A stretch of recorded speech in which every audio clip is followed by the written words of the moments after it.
I've grown as a musician. Beat the crafts, what I had to do while you sitting. So you listen and think about how dudes spitting. But dudes written's a product. Welcome to the 3-Count Library. This is your host, MagMongoSlade, and today we will be talking about what I feel is the definitive history book on WCW, Guy Evans' Nitro. It tells an incredible story. A lot of the guts of Time Warner, AOL, and WCW is discussed in this book. All of the controversies, all of the controversial characters, and even things Eric Bischoff didn't know about was discussed in this book.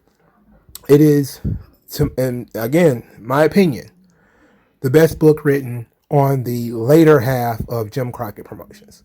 Now, in this video, it will be easy for me to go through the entire book, but that's not what I'm going to do. Instead, I picked several subjects that we're going to go through, give a summary, and basically to bring it all together. So the number one thing that I really loved about this book is that it talks extensively about corporation around WCW. So many people make so much noise about the actual creative of WCW, and they think the company died because of bad creative. And that is not true. And it has been now definitively proven over the years that it wasn't TV ratings. It wasn't bad creative things on a pole, bro. It wasn't that. It was, simply put, a change in corporate culture. And we're going to talk about that a lot. But first, we're going to talk about the very seemingly personal beef between Ted Turner and Vince McMahon. Then we're going to introduce some of the characters. Of course, we're going to talk about Bischoff. Of course, we're going to talk about Russo. We're also going to talk about, standards and practices. We're also going to talk about Turner ad sales. We're going to talk about the mergers. All of this stuff is going to be very, very important in understanding why WCW went out of business and ended up getting bought by WWF. And to me, it's like, we really don't need to keep revisiting WCW and the Monday Night Wars. We get it. But for this book, it lays it all out. It's so laid out, in fact. I don't even see the purpose in going through it anymore after this. I'm sure there will be more people trying to write books, and because they may find out some other things. But to me, you can just add things to this in different revised editions, and it'll be just as good. But first, let's get into the book. Let's talk about Ted Turner and Vince McMahon.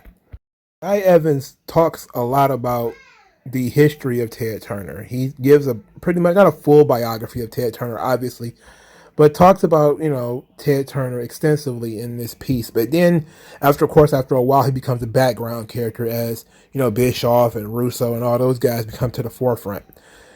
So, in this book, we need to just talk about Ted Turner. We have to talk about him in the context of wrestling. Ted Turner gets into the wrestling business in 1972. In 1972, WTCG hosts Georgia Championship Wrestling for the first time. In 1979, WTCG is rebranded as WTBS and made Georgia Championship Wrestling one of the first wrestling promotions broadcast across the United States. Now, Guy Evans says that it was the first. Technically, I'm not sure that's true because of MSG Network. We used to host the WWF shows. They used to operate in multiple markets. So I'm not entirely sure it was the first, but I think it might have been one of the first. MSG Network actually I believe it's part of what created HBO. Because if you look up the WWF and that and they were on HBO, it was through the MSG Network. So, and I'm pretty sure that was national, but I'm not sure what the reach was. But I'm pretty sure that Ted Turner probably gave Georgia Championship Wrestling a greater reach than HBO was able to give to the WWF. And then, of course, later the WWF, I think it's also kind of USA Network kind of spun out of that whole thing. But it's been on, WWF has been on USA Network for years. I'm talking about going back to its infancy. So it's been a natural competition between Vince and Ted from this point because, Ted Turner was technically in the wrestling game before Vince was, you know. So GCW, Georgia Championship Wrestling 1984, gets a 6:05 time slot. It's on Saturdays. Then he sells it to Vince in 1984. The WWF shows July the 14th, 1984, Black Saturday, of course. Turner starts getting some backlash from the audience and from some other people about Vince McMahon. In other books, they told of Vince and Ted Turner having they were butting heads to bring in, to try to add some color to this thing, because I'm not sure Guy Evans went into it. But what took place was they made a deal where Vince would have to tape shows in Atlanta to show on TBS. And Vince didn't do that. Instead, he would tape shows from Madison Square Garden, the Spectrum in Philadelphia, etc., and send those taped shows to TBS. He was, of course, pissing off the audience because they weren't getting live wrestling for starters. He wasn't servicing Atlanta, really, not coming to the territory and actually running shows. Well, he was not running shows that often. He was running where he was making money. He couldn't make no money in Atlanta, so he said, screw it. But we got TV in Atlanta, so we'll send them these episodes from MSG. Well, this pastiche of a show from MSG. And Ted Turner didn't quite like that.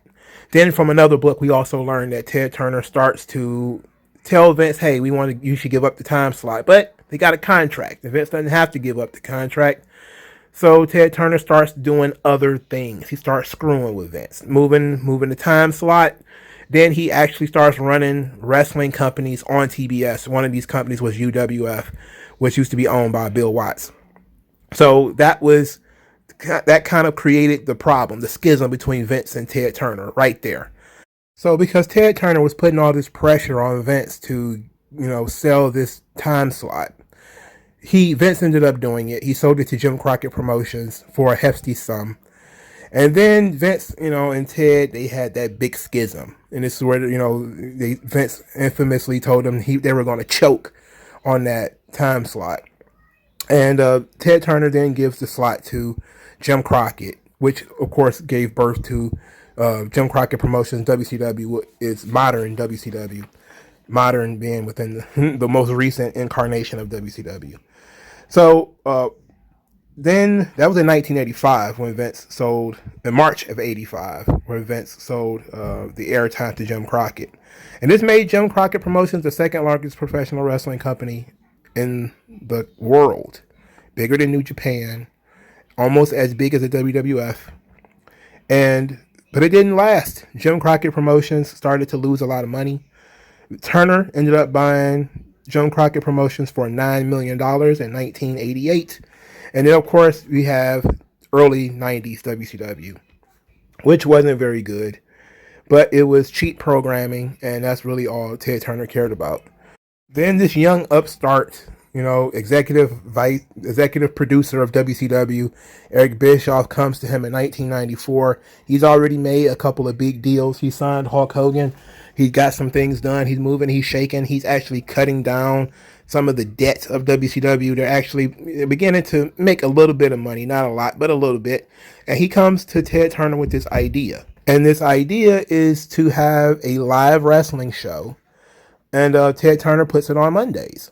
Because both Ted Turner and Eric Bischoff both saw over that the WWF was doing bang up numbers on Mondays, even against Monday Night Football at the time. He was doing very well. So they decided they wanted a piece of that market. And therefore, Ted Turner, through the power of the pen, put Nitro on Mondays directly against Monday Night Raw. So the advisors, all the talking heads from WCW, they tell Ted Turner not to do it. We'll get into some of these people. This would be a lot of the Turner ad sales, TNT executives, all those kind of people. They're like, no, this is not a good idea. But Ted Turner, because he's the boss, says, we're going to do this thing. WCW is going to air on TNT. And we want live event programming. That was what he wanted. Brad Siegel said that, hey, he envisioned a pro wrestling version of Monday Night Football. And therefore, on September the 14th, 1995, Nitro launched. And of course, WWF was preempted by the US Open. So this gave us a great starting point. Because if you go through the story, you see that Bischoff is sniping at Vince in the media. He's constantly talking about Vince. He's constantly taking shots at Vince and talking about how he's going to go out of business and he's going to be going broke and his company is pathetic and all this kind of stuff. We'll get into some of that during the Bischoff portion of this thing. But Vince kept talking about Ted Turner. He never mentioned Eric Bischoff. You probably infamously remember the Billionaire Ted skits, right? Vince didn't care about Eric Bischoff. He knew that the problem wasn't Eric Bischoff. The problem was Ted Turner. Why? Because, you know the old story. Once Ted Turner called, Vince McMahon, I'm in the wrestling business, after he bought Jim Crockett Promotions. The whole thing about Black Saturday, I'm in the wrestling business. The Billionaire Ted skits. The Monday Night Wars was always a dick measuring contest between Ted Turner and Vince McMahon. And when you ended up seeing is what ended up happening, Ted Turner didn't run out of money. What ended up happening is Ted Turner gave up a lot of his own power. And in doing so, killed WCW. Because nobody was as loyal to the product as he was. But that's the big picture. So let's talk about Eric Bischoff, because there was a lot of talk about him in this book. So we get a little bit of a biography of Eric Bischoff in here. Eric Bischoff was born lower class in the city of Detroit. He got into the wrestling business through the sales department of the AWA, as he was trying to sell his ninja game or whatever the hell that was. He joined WCW in 1991, hired as a backup play-by-play announcer. He had vision, had a philosophy that he was able to sell himself as an executive producer. He got that job in 1993. He was responsible for WCW's on-screen product. He had several good ideas that got him into, people to pay attention to what he's doing. Co-branding with Disney via MGM Studios. He wanted to help the image of WCW. We're going to talk about that a lot in this video. He cut a number of house shows. This, of course, cut down on the travel costs. He signed Hulk Hogan. And then, of course, he ultimately pitched Nitro. Eric Bischoff has, throughout the long history, has talked a lot about what his philosophy is. And I think that is better encapsulated here than I've heard it anywhere else. Where Bischoff says he wants to focus on not being better, not putting on a better wrestling product, but putting on a different wrestling product. And he said he wanted to differentiate himself from the WWF, just as Vince had done to other wrestling promotions. This, of course, is where we bring up the sports entertainment aspect of it, where Vince rebranded WWF as sports entertainment to get away from the smoky, small town, regional territory wrestling days of the old promoters like Bill Watts and Vern Gagne. He wanted to separate himself from those guys, so he created sports entertainment. And that was his escape from that. So Bischoff looks at, WWF. He actually goes through and does research on them. He says, okay, their target audience is children. So we're going to target 18 to 31-year-old males. They are very cartoonish. They've got Crush. They've got Doink the Clown. We're going to be more realistic. We're going to get rid of some of the more cartoony characters that populated WCW in the early 90s, even though there were still some around this time. He said, okay, Raw is taped weeks in advance. So that means Nitro has to be live. Okay, the WWF builds Raw around squash matches with maybe one or two star versus star matches. We're going to do star versus star matches all the time. We're going to move away from squash matches. He wanted a more rock and roll, in your face product. That's what he wanted. He wanted something that was different. And in helping do this, he made a deal with New Japan. New Japan and WCW had a horrific relationship from earlier in the early 90s. Bischoff, as Aniono, goes over to New Japan. They inked this deal for $400,000, where New Japan would give them $400,000 for talent. And he would also get, access to New Japan wrestlers It was a sweet deal from them. So then he went and he hired Jerry Jarrett. Jerry Jarrett was brought in to consult. Jerry Jarrett is the fixer. One thing that I've noticed reading all these wrestling books, it will never cease to amaze you how many times you see wrestling promotions in trouble or trying to build themselves up. They call Jerry Jarrett. World Class, the AWA, WCW, the WWF, when Vince was about to go, when he thought he was going to go to prison on a steroid trial, they all called Jerry Jarrett. Like, Jerry, we need some help. The guy is, is amazing. So they called Jerry Jarrett to consult on WCW. And Jerry Jarrett is the one who planted the seed for Hogan's heel turn. So it's kind of cloudy whether it was Kevin Sullivan who claims that he dropped the seed, but there was also some evidence that Jerry Jarrett is the one who first made mention of it, that Hogan himself had made mention of it, that he was getting stale and he was failing to draw on the same level that he had earlier, and that maybe Vince was right about his drawing power and that he was done. In any event, we were building up Nitro here. We're building up the big turn. Bischoff would go into the media to criticize Vince, calling him out of touch, calling him the Vern Gagne of the 90s, that he used to be cutting edge. He would go through and diss Vince McMahon well into the late 90s. He would go into the media and attack Vince. And Vince did similar things, but he would never attack Bischoff personally. He would always go after either Billionaire Ted or he would go after WCW. One of the things Vince would do is he would try to play the moral authority. And he talked about that in this place too, where when they were doing gigs in WCW, guys were, cutting themselves. Vince would write articles talking about we need to move away from guys bleeding on television because it's barbaric. You got guys cutting their own heads with razors. It's barbaric.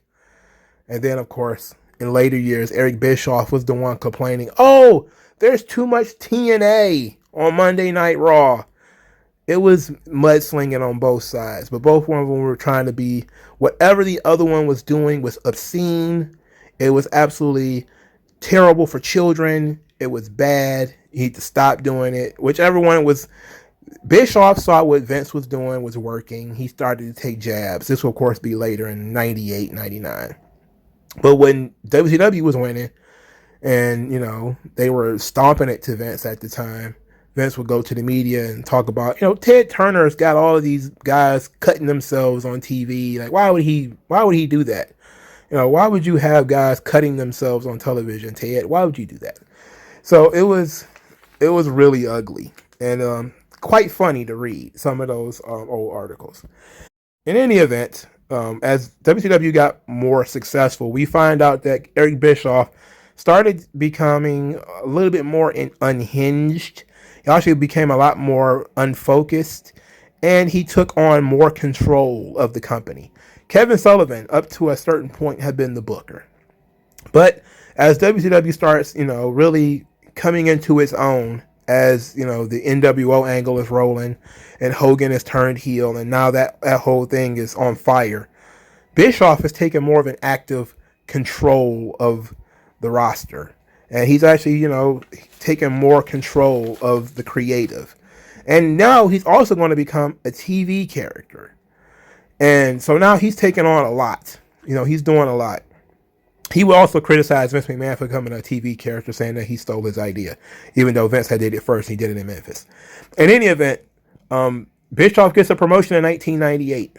Also in 1998, Nitro expands to 3 hours and Thunder is created. So now Bischoff's job has become a lot bigger.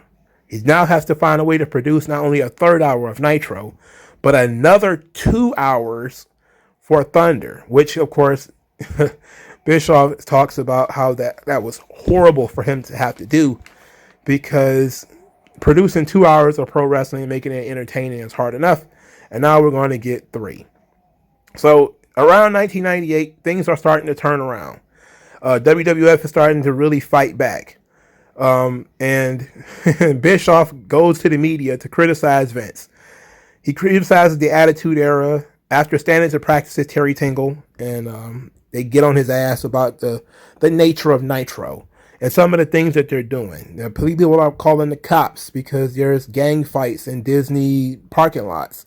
There's all kinds of stuff that people are believing is real, and they're calling TNT. There's people who are, appalled at the blood, appalled at some of the language that is being used on WCW, and therefore standards and practices gets involved. And after standards and practices starts putting the screws to Bischoff, Bischoff goes to the media, starts trying to put the screws to Vince, claim that Vince McMahon's product with the violence and the blood and the sex was going to set wrestling back 20 years, and that advertisers are going to fear the WWF, and they won't be able to do that for long. So it's become well known at this point in time, late 90s. Bischoff is becoming slowly but surely more unhinged. He's pitching storylines that he knows standards and practices are going to shoot down, such as faking his own death, such as wanting to be lost in the desert in an airplane crash. These are his ideas that he has to pitch to his bosses in WCW because he didn't have full creative control. There was always going to be filters, people who are, he had to run these ideas by somebody. Brad Siegel being one of them, Dr. Harvey Schiller being another one. And these guys were telling him, you can't do this stuff. Some of these ideas that you got, they're out of control. You can't do it. They're thinking about things from a legal perspective. The whole thing about him faking his own death, you can't have a Turner executive faking his own death on a wrestling show. You can't do it. You can't have the FAA talking about a guy who was flying his own airplanes. He became a pilot during this time. And he's going to go and fake that he crashed in the desert somewhere and be lost. And that was going to be this big drama about where's Eric Bischoff, and he's really going to be lost in the desert or lost in the jungles or something like that. And Harvey Schiller was like, absolutely not. The FAA will be all over our ass. This would be the Federal Aviation Association, I think. They would be all over our ass about this. You can't do that. And standards and practices has become this gigantic wall that he can't get over. And Bischoff, of course, is like, at one point he wants to quit, but, at this point also he's become consumed with WCW. It's now more his baby than Ted's. And unfortunately, in 1999, Dr. Harvey Schiller has had enough of Eric Bischoff and his shenanigans. The ratings are starting to slip. Bischoff is, constantly in trouble with Turner. They're like, no way. He is quote unquote sent home. And that was officially the end of Eric Bischoff having any real power in WCW. Now, he was rehired in March of 2000 as a quote creative consultant, but he was only brought back to work up with Russo. He was only brought back to partner with Russo. Several months later, Russo and Bischoff can't get along. So that whole ordeal ends up falling apart. Then, of course, Bischoff starts trying to buy WCW. This was in 2000 and 2001. He hears how much money the company is losing. He's no longer really affiliated with the company. And he knows that WCW is up for sale. Now, he's been told by Brad Siegel and several others that WCW will never be sold. That's what he's told. He's told it will never be sold. Stop asking us to buy the company. It will never be sold. He goes, puts together this Fusient media group, and he's going to buy WCW, and they're like, no, it'll never happen. And then the merger happens, the AOL Time Warner merger. It actually happens. Now Bischoff is back. And then he finds out that there was a contract clause in the lawsuit between the WCW and the WWF that the WWF would get first dibs if WCW was going to ever be sold. And this is how WWF ended up getting WCW. And you find out that there was a connection between the two. There was a guy, and he had some type of tangential relationship, might have been frat brothers, they might have been best friends between WCW and the WWF. And those guys brokered the deal that brought Vince McMahon WCW at such a cheap bargain. And of course, this all comes out later that Vince McMahon had kind of hornswoggled Bischoff and everybody else out of WCW. But this was great. The Bischoff portion of this book is, it's interspersed in here. What I did is I collected all the best bits and put it all under one section. But Bischoff is very prominent in the book. He's also put the book over a lot too, even though they literally called him unhinged in the book. But you could tell that Bischoff was, in his mid to late 30s at the time, more successful than he had ever been before. It had gotten to his head. And it was becoming clear that, when people started to really challenge him, it was cool when he was winning. But as soon as he started getting challenged, it didn't really quite work out for him. But Bischoff wouldn't be the only problem, of course. The biggest problem with WCW was TNT in general. So let's talk about that. Ted Turner decides to put WCW on TNT. The TNT executives are not happy. It's 1995, and Ted wants cross-pollination between WCW and the NBA. The TNT executives were like, absolutely not. We are an upscale network for couples. We have blue chip sports. We do not want lowbrow BS wrestling on this network. We don't want it. Turner Ad Sales is completely against WCW moving to TNT. They didn't know how to sell wrestling. What are they supposed to do? They said, look, we should focus on sports and classic movies. We should not be in the wrestling business. A lot of the younger executives of WCW hated wrestling, did not want it, thought it was too lowbrow, too downscale. This leads Bill Burke, who wants to change the perception of WCW. He wants to sell wrestling as a fun product. So how does he do this? He started doing research. He started doing surveys on college campuses. He goes to WCW shows and he takes pictures of cars in the parking lot, looking for people who drive nice cars and new cars, people who have money. And he wants to go to these advertisers and say, look, people with money watch this show. It's not just a bunch of bumpkins out of Atlanta. There's a lot of people who watch this show. There's people of all income levels who watch this show. But WCW is headquartered in Atlanta. Turner Ad Sales is headquartered in New York City. There's very little communication between the two. And Turner Ad Sales is doing whatever they can to get out of the wrestling game. There was no interest from Turner Ad Sales. So Greg Scordato, a Turner Ad Sales executive, says that advertisers were targeting families and females, and wrestling didn't fit that demographic, and that the image of pro wrestling didn't fit the rest of the network.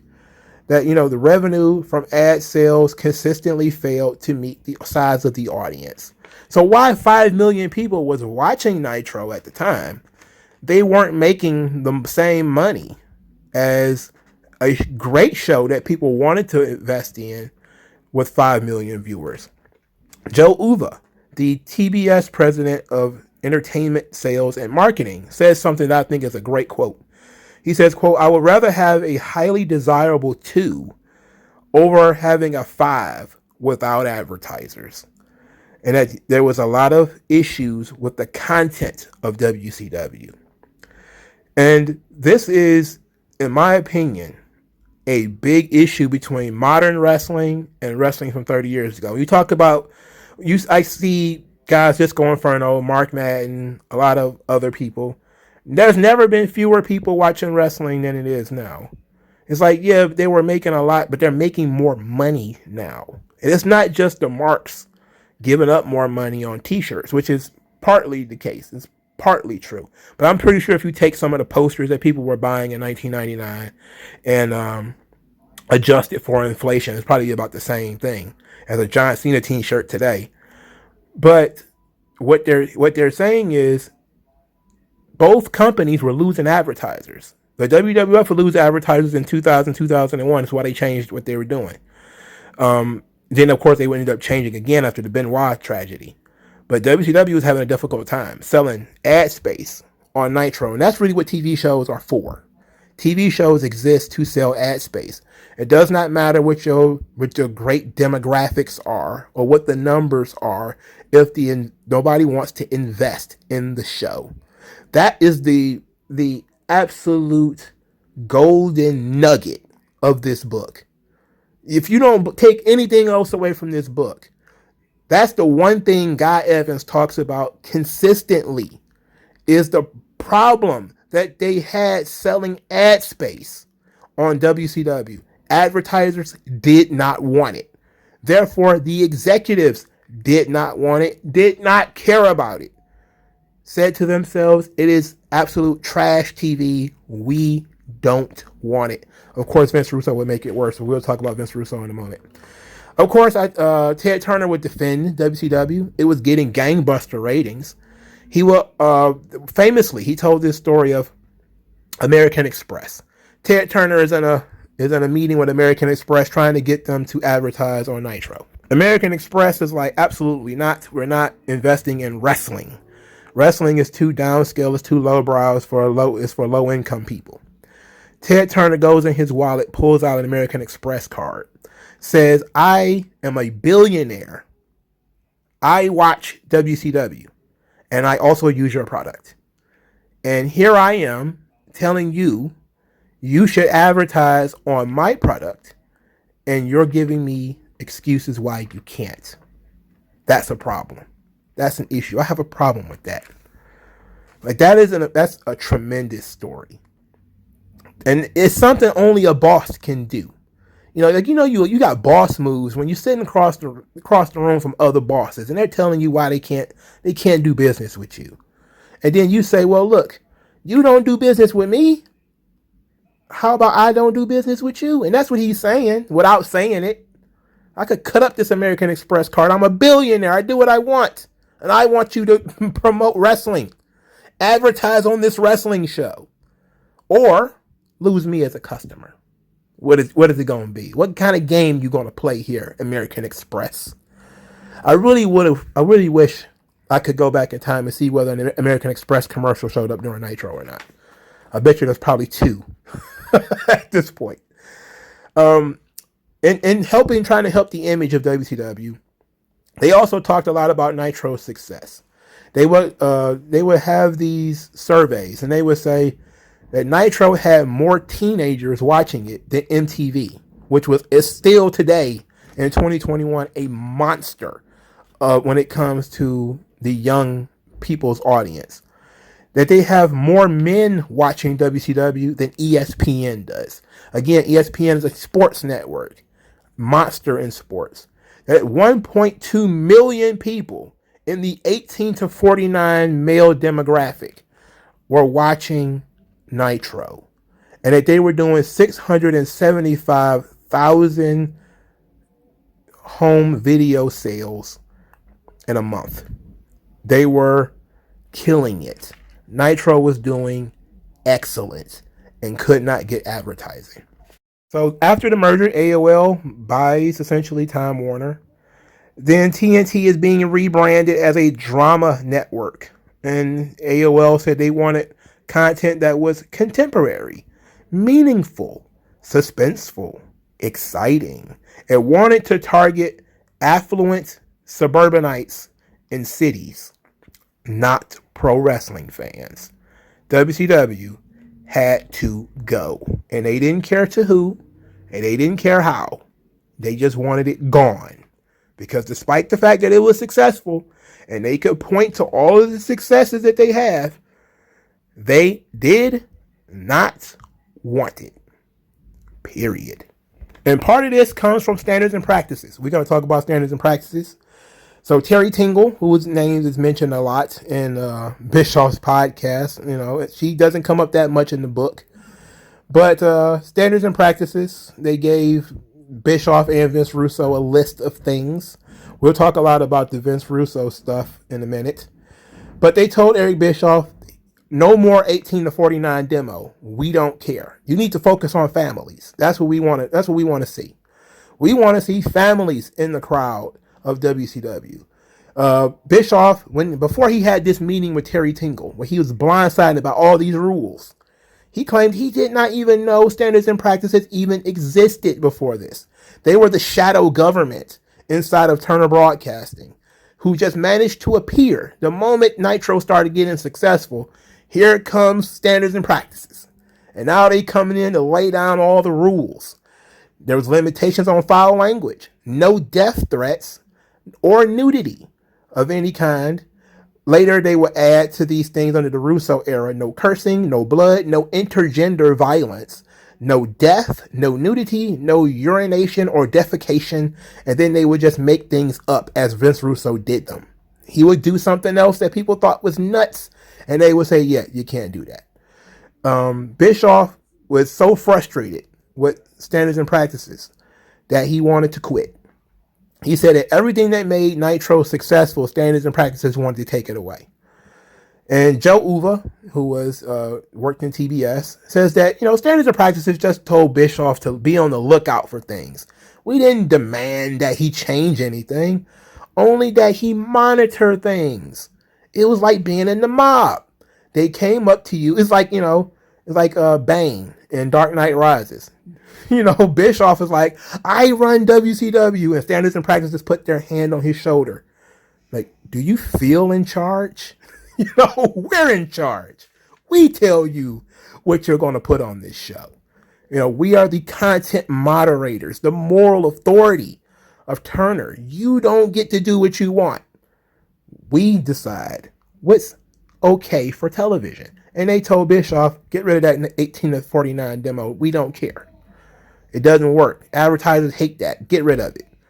And Bischoff was so frustrated he wanted to quit.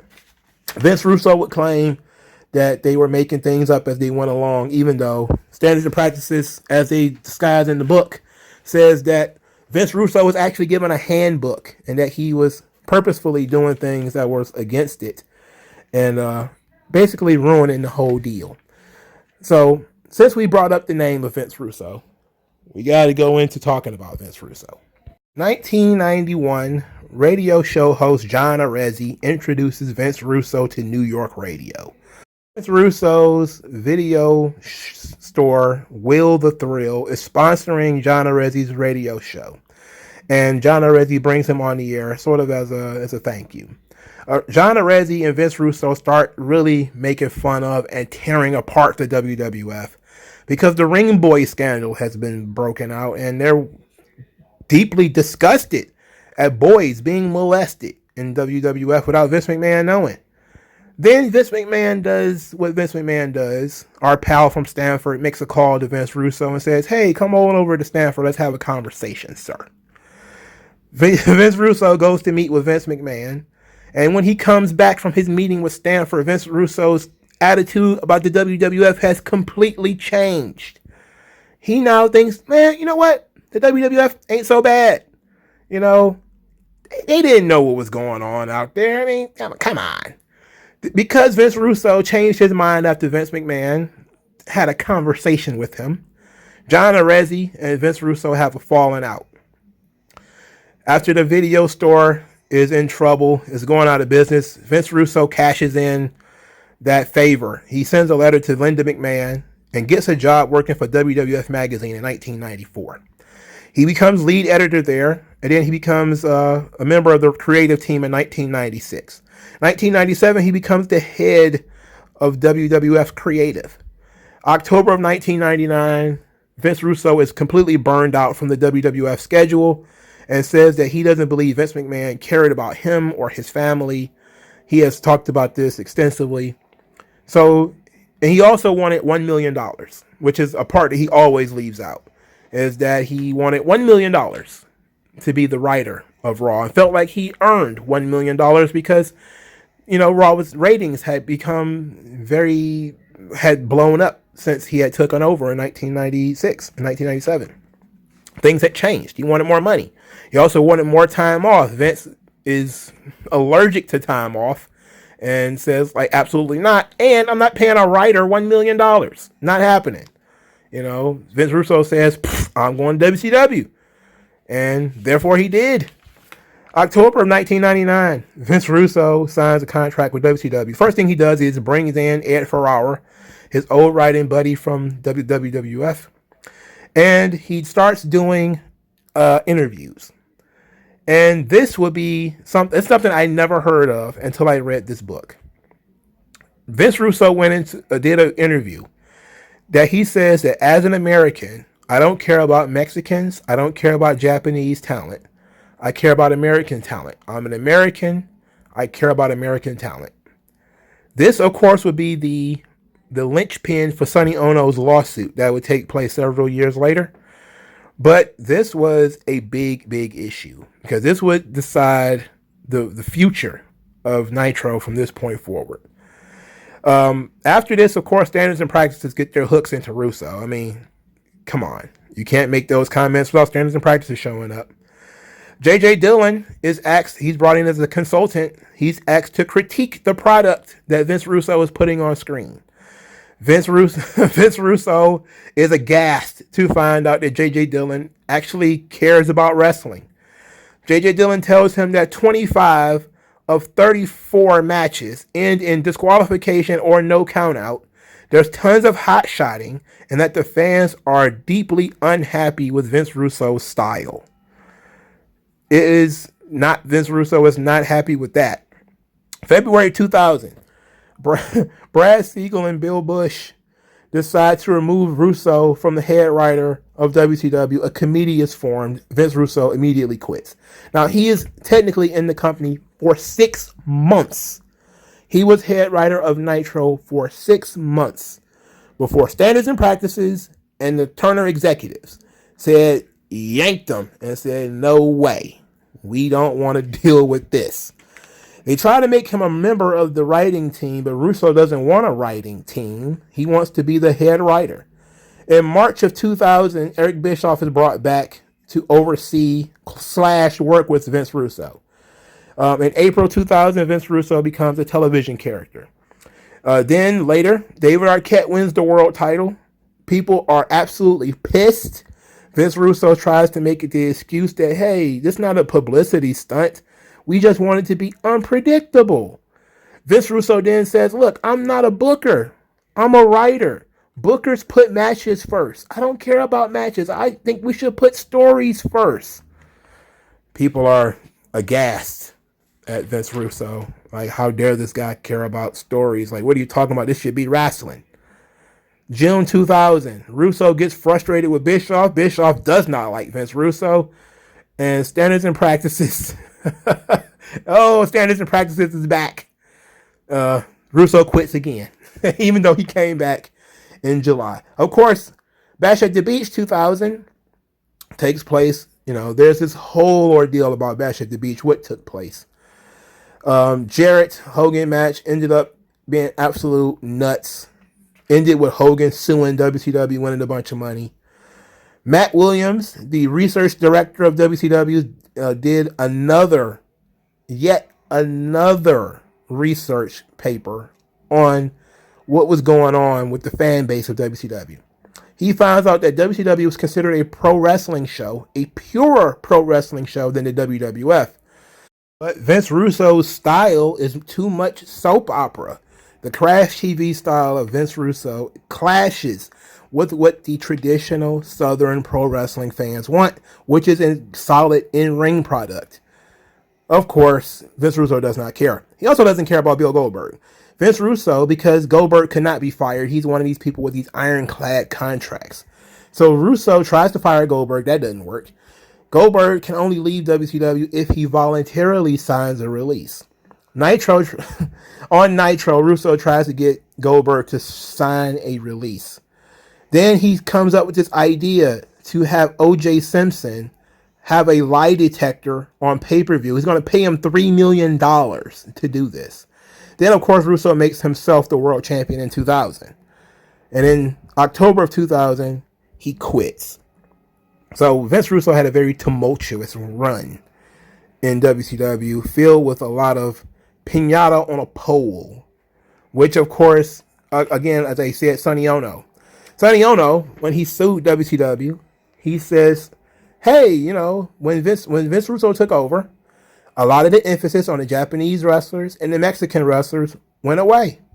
A lot of those guys, Bischoff that was pushing, they disappeared. The bookings for them vanished.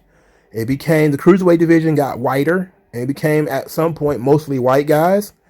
And I thought that was racial discrimination. He said it up front. He was not going to book Japanese and Mexican wrestlers. And then he proceeded not to do so. And then I sued their asses and got a settlement. And there it is. Vince Russo was behind the 8 ball pretty much from the beginning. Not many people bought his whole, whether he was the brains behind the WWF. Not many people believed it from the beginning. And Vince Russo, even to this day, in the year of our Lord 2021, he still talks about his rating success and that how he turned it around. So Guy Evans did something that I felt was particularly brilliant. Guy Evans broke down Vince Russo's run in WCW into 3 parts. From when he started that part to when he ultimately quit that part. It's called 3 parts of Vince Russo. And he actually looked at the averages of the ratings for that era, whether these were the ratings bonanzas that Vince Russo claims that they were or not. So part 1 would be the powers that be, which was the his storyline with Ed Ferrara. He brought in Ed Ferrara. This goes from October 18th, 1999 to January the 10th, 2000. Nitro's average rating was 3.21 over 13 episodes, a actual decrease over the previous 13 episodes. So before Vince Russo came in, Bischoff was gone. I believe Kevin Sullivan was still booking again. So Nitro's ratings, the average of Nitro's ratings actually went down during the first several weeks of Russo. Thunder's average over 10 episodes actually went up 2.25.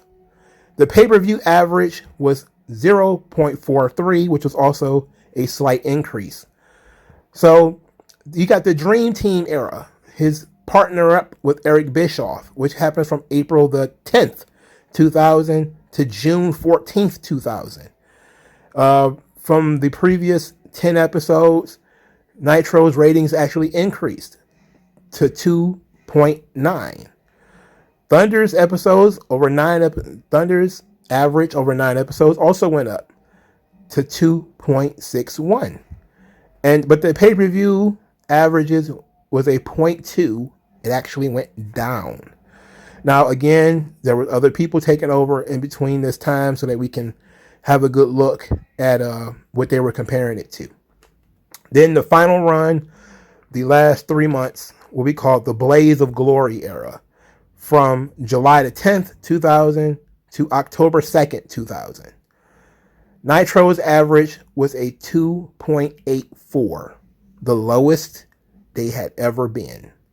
The lowest of the Russo era over the course of 12 episodes. The Thunder's average, 2.36, also a decrease over 11 episodes. Pay-per-views, 0.17, which was, of course, the lowest. And the world title had changed hands 20 times in less than a year. Vince Russo's run in WCW was seen as a catastrophic failure. And despite the fact that it boasts impressive numbers to people, especially looking at things today, that Vince Russo's writing got wrestling hot again and that sort of thing. But you look at the numbers and you compare it, Guy Evans says himself that it was basically just a marginal increase. It wasn't the ratings bonanza that Vince Russo has people believe it is. He was marginally better than the writing staff that was already there.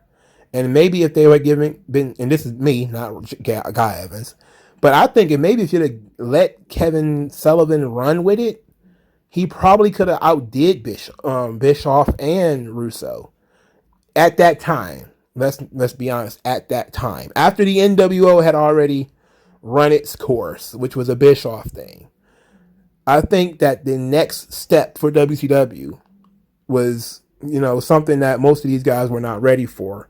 And that, they just kind of hadn't fully planned it out. And Russo didn't really have a plan either.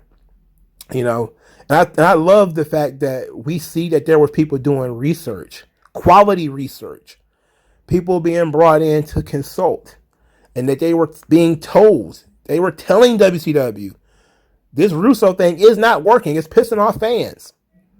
And we see at the end that it was only a marginal increase, which of course was negligible in comparison to what they were doing before.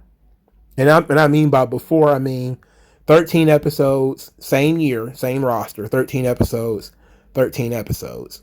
So the previous 13 episodes to when Vince Russo took over, compared to his 13 episodes, not compared to Bischoff or the early days of Nitro. So this was, to me, a very interesting portion of the thing too. But of course, Russo didn't have anything to do with this. The WCW was dead from the beginning because of corporate. So we got to talk about corporate. So let's finish off this thing by talking about the AOL Time Warner mergers. Now, Gerald Levin, CEO of Time Warner, was looking to sell 21.9% of his stake in TBS. Time Warner had a stake in TBS. They wanted to sell it. The company was $15 billion in debt. By this company, I meant Time Warner, not TBS. In September 22nd, 1995, TBS ended up merging with Time Warner, a deal worth $75 million. So he was looking to sell the stock that they had in Time Warner, but ended up buying the whole company. This, of course, diminished the power of Ted Turner, but Ted Turner became the vice chairman of Time Warner and the largest individual shareholder of Time Warner with 10%. Time Warner then splits Turner into two categories, CNN and entertainment, which would be TBS and TNT, and then there will be the Turner Entertainment Group, which featured WCW, which was under Turner Sports. So Ted Turner lost a great deal of power around this point in time. This was in October of 1996. AOL was looking to make the most of its market capitalization, if you know what those words mean. And they sought to do so by merging with an entertainment company, and they picked Warner to merge with.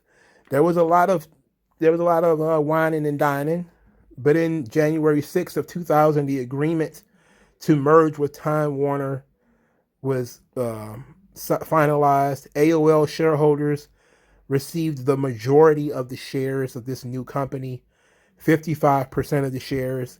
And this is when AOL has decided they were absolutely, positively going to rebrand TNT. And they wanted a drama channel. And they wanted to get rid of WCW. Getting rid of WCW was a prime goal for them. So WCW started losing money in August of 1999. They lost for somewhere between $1.5 million and $5 million.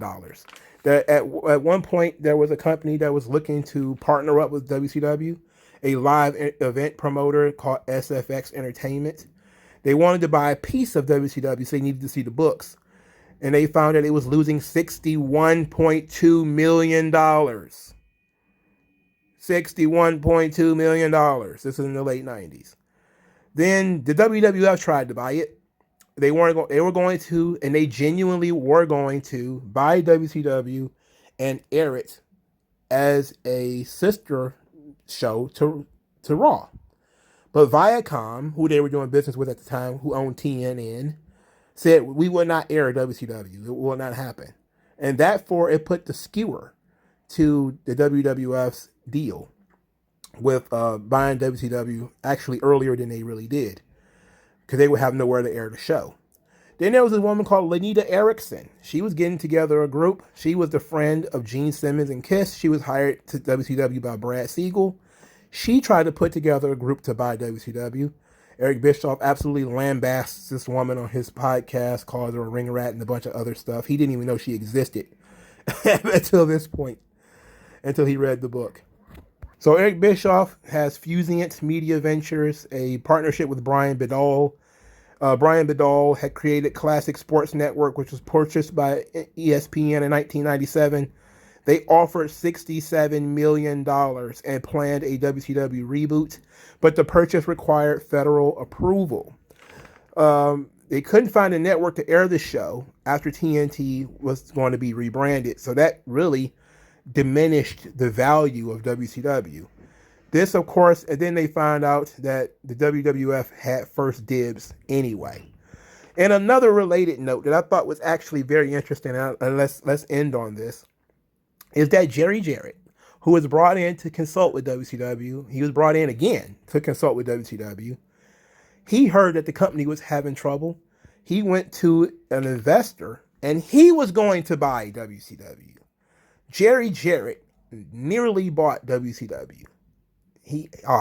Jerry Jarrett was always so close, and yet so far. He almost bought the AWA too, and he didn't get it. He ended up, getting TNA.